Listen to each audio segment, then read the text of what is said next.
Hi, everybody. Please stay tuned. You're about to meet Jason Michael Carroll right here on Murf and Casey TV.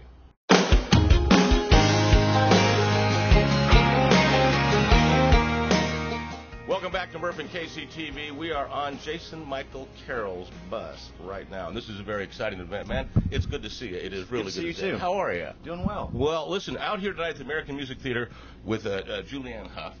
I got to tell you, I have something for her to autograph. I've got Fred Astaire's wooden leg. Right, I'm going to get her autograph that. Now, that's going to be a collectible. And if that works out, I've got access to one of Ginger Rogers' glass eyes. We'll talk about that a little bit later. Nice. You know. It's wonderful to have you in Lancaster.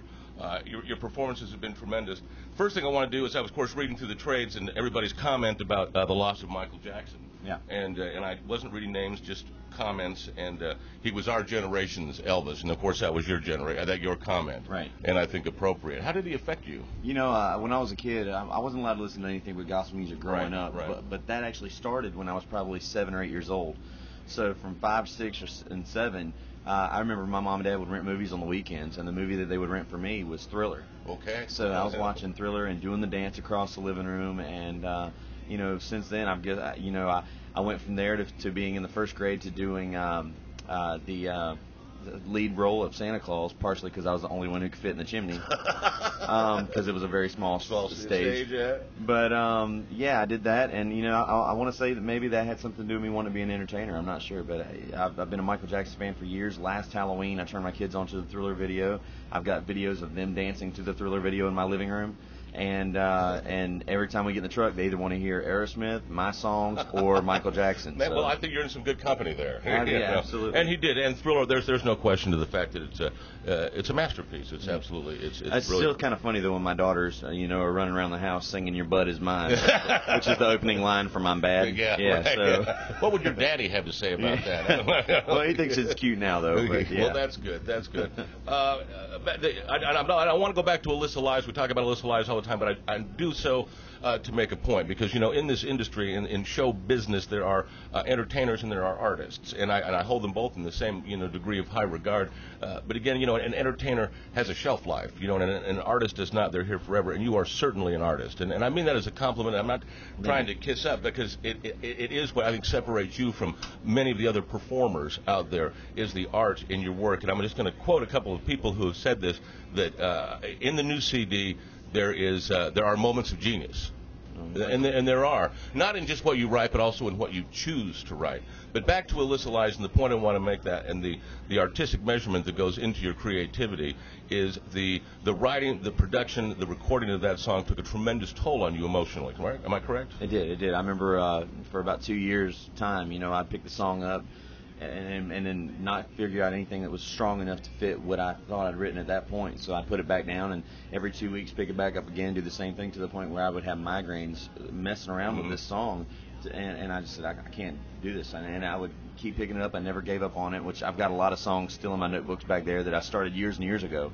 I was working on one this morning, about 2 hours ago, actually. But and I'm just still, trying to figure out exactly how to say what I want to say. And if I can't figure it out at that point, I'm like, that's good, but I think I can make it better. I'll come back to it later, and that's what I did with Alyssa Lives. I hate to steal other people's questions, but it is one I have to ask, and it's just exactly on that. It was said that your masterpiece is yet to be created, but every artist is continually working on their masterpiece. I mean, when Michelangelo saw the big thing of granite, he saw David. Is it in your head? Do you know that? Are you working on it? Does it come up? Is it subconscious? Do you know what I'm talking about? I think my masterpiece though is more the collection of everything.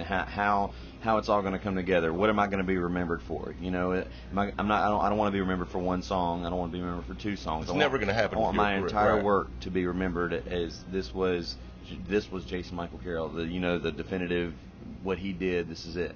And I think it'll be fabulous. And I think, as I've said before, your career will be one that will be long and extremely successful.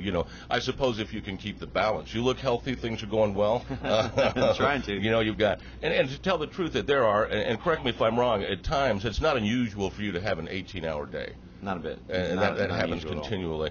And that's a tremendous amount of stress, a tremendous amount of pressure. There's a family at home, a business to run, basically. I asked you this question once before, and your body language said one thing, and your words said the other. You know that you're basically a good Carolina boy. You know, from a God-fearing home country, basically. Does it ever cross your mind that, you know, in those moments, those 4 or 5 hours where you're by yourself, that, you know, I wish I was in Raleigh teaching high school? You know, there's times when it's like, you know, if I had a 9 to 5 Monday to Friday job, I'd be home more. I'd be able to spend more time with the kids, and I would really love that. But at the same time, you know, I honestly believe, without a shadow of a doubt, that this is what I was meant to do. This is the best living I can make for my family, even though I may or may not be there with them at this time. You know, it's not that unusual. I mean, how many people work a 70, 80-hour week as it is? So, you know, I don't think that's anything to have to apologize for whatsoever. The spirituality of your music, the question was posed to me, is your music spiritual? Do you believe that there is, you know, not divinity in it necessarily, but, you know, the angels telling you maybe this is a good tune? Well, I think, you know, songwriting is spiritual. I think, and I think if we left it up to us, you know, we're human. We can mess anything up, and we've proven that on a number of occasions. You want to see my record. I think sometimes songwriting itself is spiritual. I think the songs are out there waiting to be written, especially the songs that really strike a nerve and can change lives. Those songs are out there waiting to be written, and it's up to those songs on the avenue of how they're delivered. And I think Alyssa Lives is one of those songs. That's the compliment of your career at this very young stage. You've already accomplished that, and tremendous goal. Well, I'm accomplished it with a couple songs, but I'm hoping to keep accomplishing it. Exactly. I want to keep doing it. And you'll be known for so many songs. Man, I appreciate it. Listen, we got Robin here with us. She's a big fan and a listener, and I know that she's got a question for you to like to ask. Would you like to ask of Jason?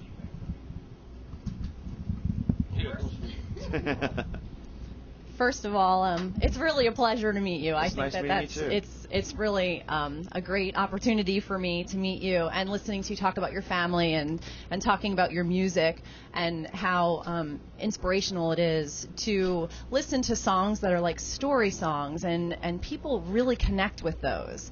And I want to know, as an artist that writes your own lyrics, how does that make you feel to know that people are listening to your deepest thoughts when you're writing the songs, and how does that feel as an artist to have those recorded and having people listening to that all the time?